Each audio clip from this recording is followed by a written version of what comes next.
Welcome to the WMA Math Podcast, brought to you by WombatSports.com. I'm Mark the Q. I'm your host.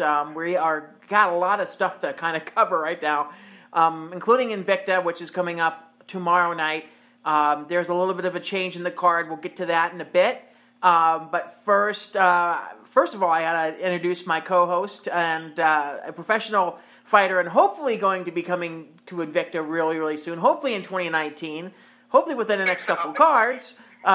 Serena, the Southpaw Outlaw de Jesus. How you doing, Serena? I'm doing great. I just got back from training kids, doing all sorts of cool stuff, and about ready to, after this, I'm going to have some whiskey with my friend and celebrate some Valentine's Day stuff. Now, obviously you've been recovering from injury, and you're starting to get right back into training. Give us a little bit of an update.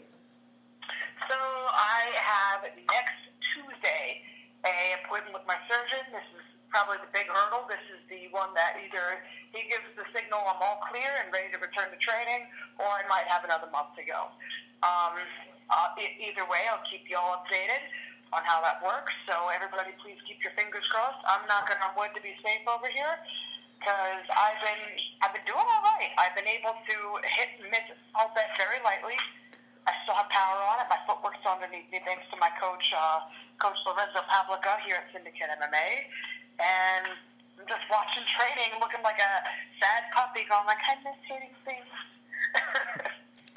Well, it's great. And speaking of Syndicate, we do have some breaking news. As of a couple of hours ago, MMA Fighting is reporting that your teammate Roxanne Modafferi will be facing Antonia Shevchenko over in Russia. I believe this is the first time actually Roxy's probably ever been to Russia. So very interesting match between the two. I think it been rumored for the past couple months. Finally, it's kind of it hasn't been announced necessarily by the UFC, but the credible sources are out there to say that Roxy has gotten herself a fight against Antonia, which should be an interesting fight.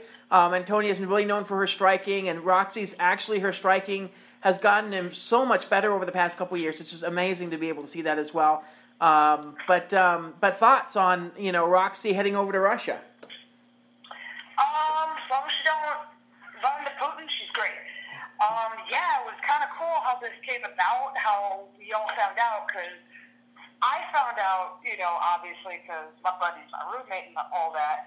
So I found out from her. I'm like, okay, cool. Then the next day, my MMA News broke the story first. And I'm like, wait, what the fuck's going on? It didn't get announced how this happened. But I'm finding out that with this Russia card, there's been a lot of leaks going on, and it wasn't just Roxy's fight that's gotten leaked. So very interesting. That led to a lot of attention, thankfully, that we got through that and all that, and we can figure out this isn't just a Roxy problem. This is a multiple fighters problem. So fun stuff. I'm happy that she's going to Russia. Like I said, she's got to avoid big old Putin, and she'll be fine. She can beat Antonia. I believe she uses the right game plan, and then she can go call out her little sister right afterwards. Because fuck it, right? Yeah, we'll have to see what happens between Valentina and I, though, first. I mean, I think people have been getting a lot of crap to I saying that she doesn't have a chance against Valentina, but a lot of people don't realize the kind of the history of Jessica I. She was number one in the flyweight division for a very long time. She was pretty much undefeated with the exception of losing to Aisling, a decision to Aisling back in the day. She was pretty much undefeated until she went to the UFC and went up to bantamweight, and then started losing at bantamweight. But you got to figure that she had to go up in weight in order to be in the UFC. And now she's on a huge 3-fight win streak ever since she's moved down from bantamweight. So I think that people are overlooking Jessica, and people that don't know her, like some of us that know the history of her, maybe underestimating her prowess when it comes to that. But it'll be an interesting fight. So it could always happen that Jessica could upset Valentina, which would be an interesting match between I and Roxy. But we'll have to see what happens. But styles win fights. People don't understand that. If Valentina Valentina brings the right game plan to match with I, she can win. Same thing and vice versa. If I can figure out Valentina's game plan first and implement her own, she could win. This is why fights become exciting, because you have different styles matching up, and it's all about whose game plan is going to be executed the best. Yeah, and I'm interested to see what I has to give to Valentina. So I don't think there's an official date for that. They just announced that was going to be the next two that were going to be facing each other for the championship, which is fine. I believe, if I'm remembering correct, I think it's April 20th. I know it's in April, that's for sure. Good luck going to Russia. It's fucking April, guys. Hell no. Man, I'd be waddling my ass out the airplane if I was going like I was a fucking penguin. But yeah, well, irony being 420. But anyway, anyway, back to it. I mean, it's it's great to be able to see that. And with the leaks, the whole thing about the leaks, I sometimes think that promotions think that is a bad thing, and I really don't think it is. If at anything, it kind of hypes up the fight a little bit more. That this is going to happen. If you do an official press release, usually you're going to get swamped by having to announce 3 or 4 different fights, and you kind of get swamped into that situation. Yeah, it gets lost in the struggle. You're right.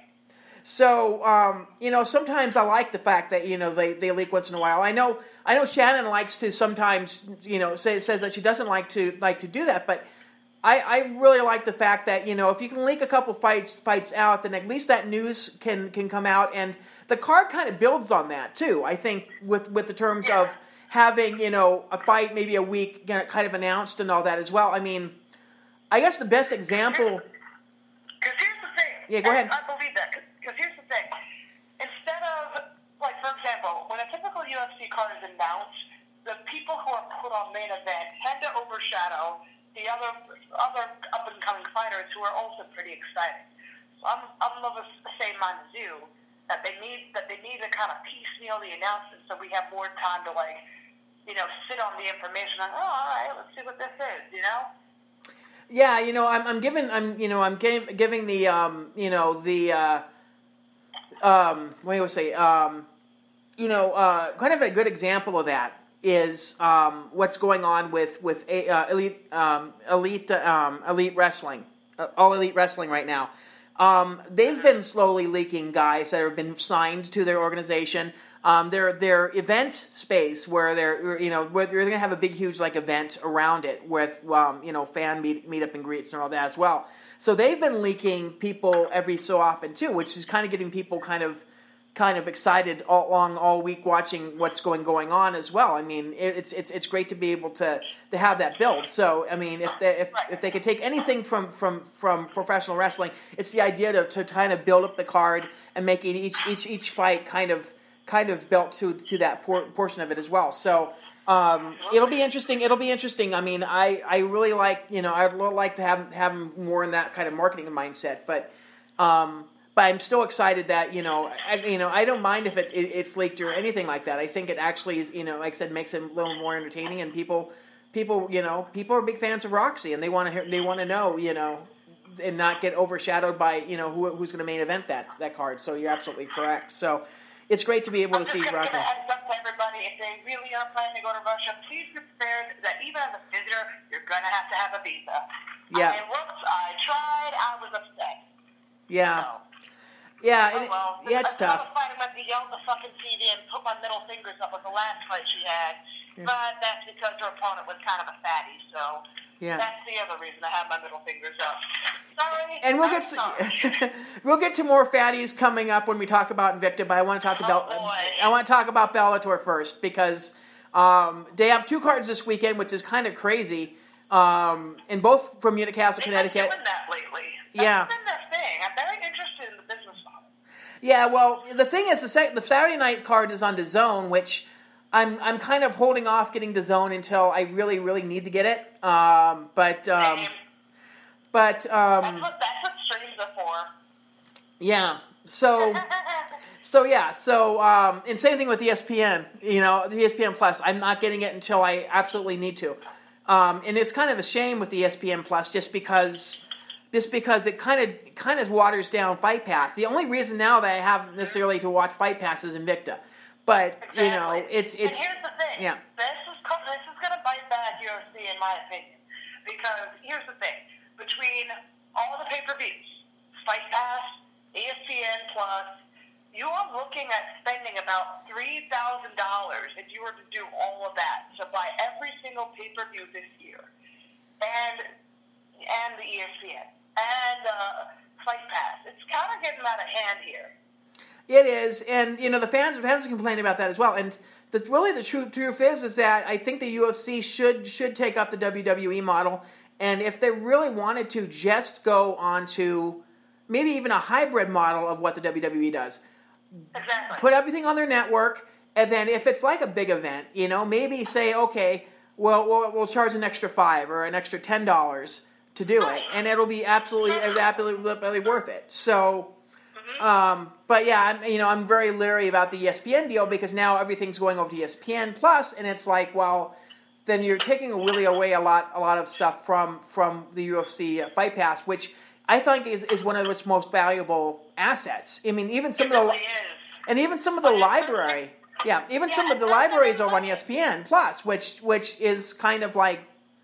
Well, really, are you really giving pretty much most of your network over to ESPN Plus? So, yeah, I do have those kind of complaints on that as well. So, but yeah, it's kind of weird. We know that as well. But going back to Bellator, so DAZN on Saturday, Paramount Network on Friday, Paramount. I think probably the more interesting match is on Friday with the Paramount match because two faces you may recognize from Invicta, Amanda Bell and Amber Leibrock will be fighting. They both made weight today. I think Amber is 145 and Amanda Bell at 145.5. You guys can listen to my interviews with both competitors on wombatsports.com and the WMMA Math podcast as well, so you guys can check that out. This was a match that was scheduled for last year. Amanda had to bow out because of her mother. Her mother was not doing well, so she was tending to her. But she's back. She's ready to go. Amber seems really prepped as well. She's currently training out of the Bay Area. This is a great fight. It's a very important fight in terms of this as well, just considering what the situation is with the Bellator featherweight division. Right now, Julia Budd doesn't have a dance partner, and rumor was Julia wants to face Gabby Garcia of all things. So yeah, Gabby said I'd be more than happy to, but it's up to Bellator and Ryzen if they want to do that. Given that Bellator just had one of their champions go over to face Horiguchi, I don't see why this would be an issue. Yeah, I don't think so. I don't think it would be an issue either. I think it's big because we really need to figure out what's going on in terms of the division right now and try to find a contender. And really, it's going to take a couple months for these two to, even if with a win, to try to figure out, where their place in line is. I think the winner of this could easily just be the next contender. And it's a really interesting match. And I was really excited when they announced it because I know both women very, very well. And it's going to be an interesting thing. So, it's going to be interesting. I don't know how this is going to play out. It'll be interesting to see if Amanda can get her wrestling kind of down or if Amber is able to really kind of get her striking going early. It's tough to me to call. And I won't, I would kind of say that this is going to end of the first, but it just depends on how everything kind of goes out. I think if it goes distance, Amanda's probably going to win it. But if it goes if it's in the first round, it's going to be Amber. But what's your opinion? Do you have any opinion on this? Well, firstly, this sucks for me because I know both these people. Amanda Bell, we've been friends for a while, and she comes out every once in a while to train at Syndicate. And Amber Leibrock came to my attention because of her work, that she does with autistic youth. So with her puzzle athletics, and she's really cool, anyways. But Amber has hands. Not to say Amanda Bell doesn't, but I think Amanda might have the superior grappling at this, in this fight. But this will be a thing that if Amber can push the pace, that, like you said, it would be in her control. But if Amanda gets a counter strike in and then starts getting a takedown,